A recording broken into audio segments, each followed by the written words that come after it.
Hello, what's up guys? In this video I'll show you how to use fade out effects in Camtasia. So to do this you need to select audio effects from left side of your screen. Okay, now you can see that there are lots of options available. So as we need to do fade out, right?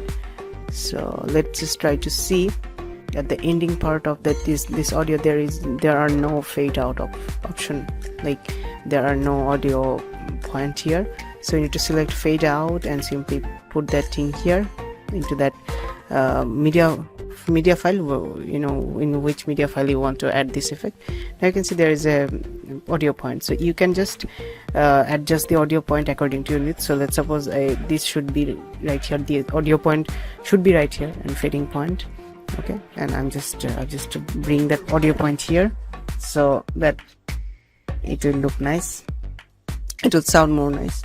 Okay, so in this way you'll be able to add audio fade out option in Camtasia.